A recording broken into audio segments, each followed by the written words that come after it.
Hi, everyone. My name is Erica Mitchell.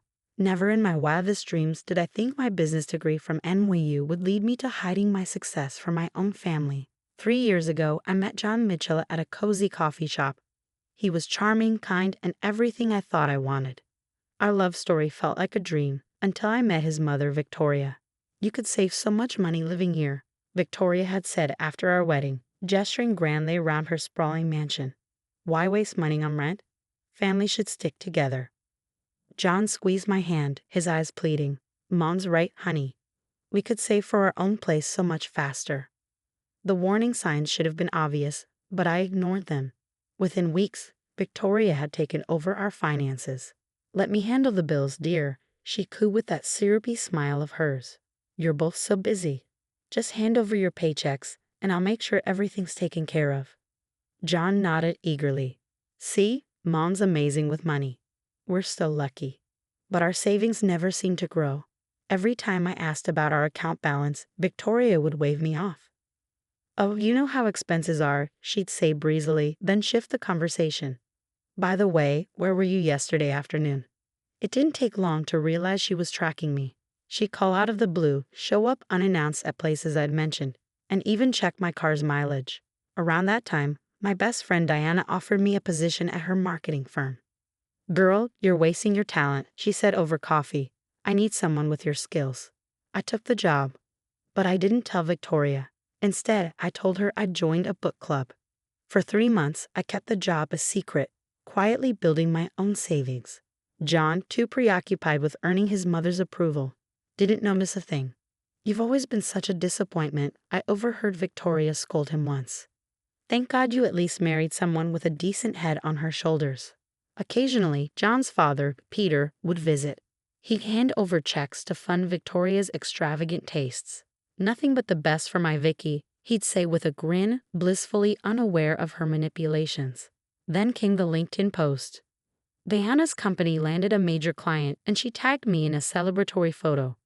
"Congratulations to our brilliant marketing strategist, Erica Mitchell." I was in the kitchen when Victoria stormed in, her face a mask of fury, her tablet clutched in one hand and a leather belt in the other. "You sneaking, lying little snake," she screeched. The first strike landed across my back. "How dare you go behind my back?" Another strike. "After everything I've done for you." I collapsed to the floor, shielding my face as the belt came down again and again. John stood frozen in the doorway, pale and trembling. "Mom, please." "Shut up, John," she snapped. "This ungrateful little wretch needs to learn respect." When it was over, I lay on the cold tile, my body trembling, tears streaming down my face. But in that moment, something shifted. Not fear, not shame. Determination. That night, as I pressed ice packs against my bruises, I made a vow. Victoria Mitchell was about to learn that not everyone could be controlled. Her reign of terror was coming to an end. I started keeping a detailed journal, recording every insult, every manipulation, every questionable financial move. To Victoria, I played the role of the perfect, submissive daughter-in-law. But behind the scenes, I was gathering evidence. "There's something fishy about her tax records," Diana said one day, scrolling through her laptop. "Look at these property transfers." "How did you get those?" I asked. Diana smirked. "Let's just say I know people who know people. And get this, your mother-in-law has been married 3 times. Not once like she claims." That's how we found Rachel Thompson. Meeting her at a quiet cafe felt like peering into a mirror, a glimpse of what my future might hold if I didn't act. "She did the same thing to me," Rachel whispered, her hands trembling around her coffee cup. "First, she made us move in. Then she took control of everything, every penny." When I tried to speak, Rachel slowly pulled back her sleeve, revealing a lattice of faded scars.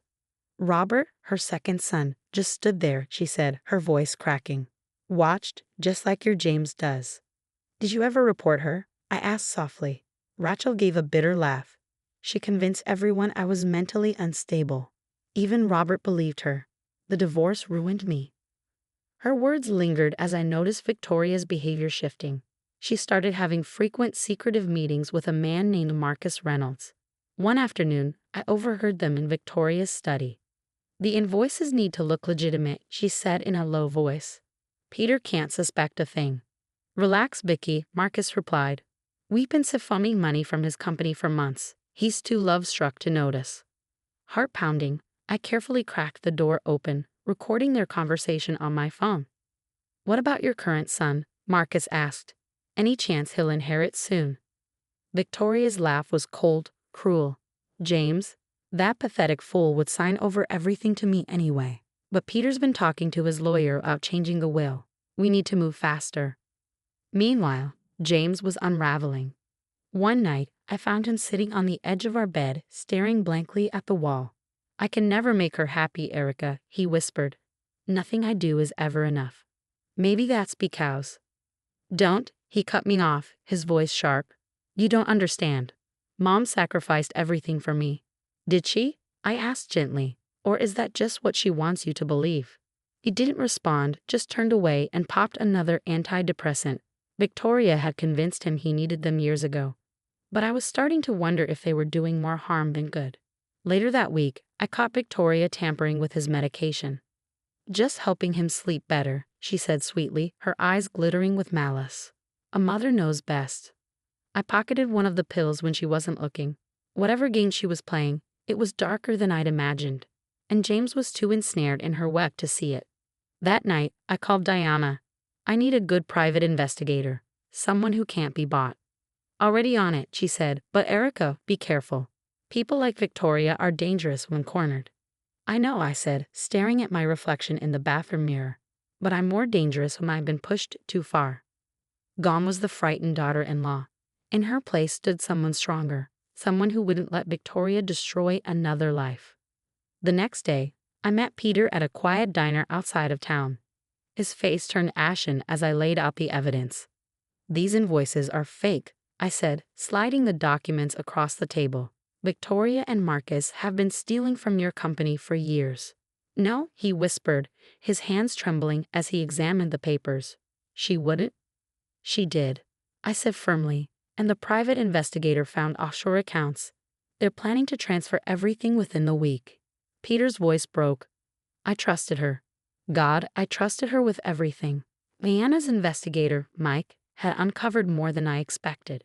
They've done this before, he explained, spreading photos across Deanna's kitchen table. 3 other companies, same pattern. Marcus Reynolds is just her latest partner. I anonymously sent the evidence to the Wall Street Journal. Within days, the story broke. Prominent businessman's wife implicated in multi-million-dollar fraud scheme. Victoria's carefully crafted facade began to crumble. One night, I found her shredding documents in her study at 3 a.m. What are you doing up? She snapped, her eyes wild. I could ask you the same thing, I said calmly, worried about something. Her phone rang incessantly with calls from journalists. Marcus had stopped answering her altogether. The walls were closing in. Then came the breaking point. She stormed into our bedroom, her face twisted in rage, waving her phone. You little snake, you did this, she shrieked, lunging at me. Mom, stop. James stepped between us, his voice trembling. Get out of my way, she screamed, slapping him hard across the face. James staggered back, his hand flying to his cheek. For the first time, he saw her for who she truly was. You get me, he whispered, disbelief in his eyes. Oh, grow up, she sneered. You've always been weak, just like your father. Don't talk to him like that, I said, grabbing my pre-packed bag. Where do you think you're going? She demanded. Away from you. For good. James caught my arm. Erica, please. We can fix this. Fix what? I shot back. The abuse? The manipulation? The fact that she's been drugging you. His face went pale. What? Those aren't antidepressants, James. Get them tested. I left him standing there, his world crashing down. Outside, Diana waited in her car. Victoria chased me down the driveway, screaming. You can't leave. I own you. I turned to her, calm and resolute. You never owned me. You just made the mistake of thinking you did. Over the next few days, James called repeatedly. She's changing, Erica, he pleaded. She's getting help. Please come home. That's not my home anymore, I said quietly. And she's not changing. She's just desperate. I watched from a safe distance as Victoria's empire crumbled. Her business partners abandoned her. The country club revoked her membership. and the carefully constructed facade she clung to for decades shattered. One day, she showed up at Diana's house, a tearful mess. "I was just trying to protect my family," she sobbed. "By stealing? By abuse? By drugging your own son?" I shot back. "You don't understand what it's like to have nothing, to fight for everything," she pleaded, her voice breaking. "No, Victoria," I said coldly.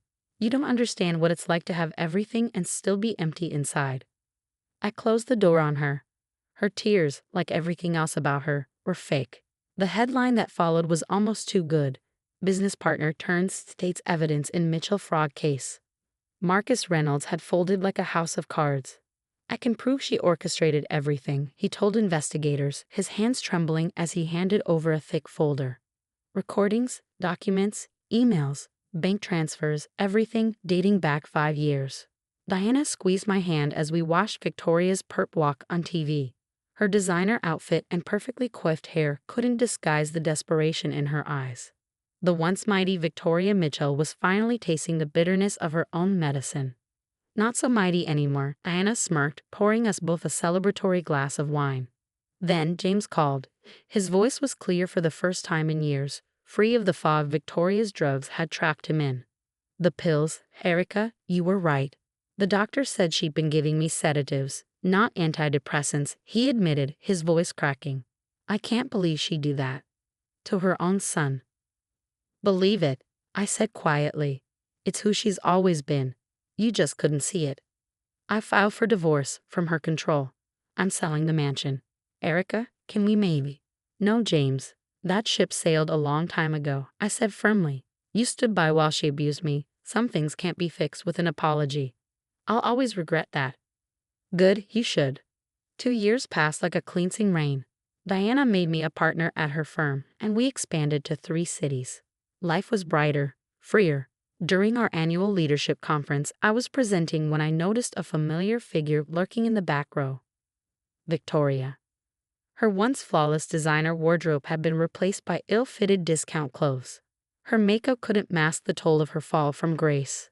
The predator had become prey to her own schemes. After my speech, she approached the stage, wringing her hands. "Erica, you've done so well," she began, her voice meek. "I always knew you had potential. Maybe we could start fresh."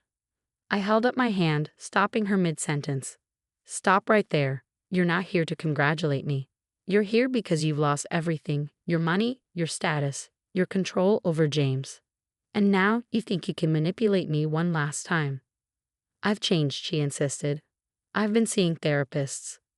"The only help you got," I cut in, "was a reduced sentence for cooperating. You're not sorry for what you did, Victoria. You're just sorry you got caught." James, meanwhile, was rebuilding his life in a small apartment, working an entry-level job. Victoria had controlled his education, his career, everything. Now he was starting from scratch, like all her other victims. As for me, I didn't look back. Some people mistake forgiveness for weakness. They think saying sorry can erase years of pain and manipulation. But I learned something invaluable through all of this. True strength isn't in forgiving toxic people. It's in walking away and never looking back. Diana grinned as I approached her for the board meeting. "Ready?" she asked. "More than ready," I said, smiling.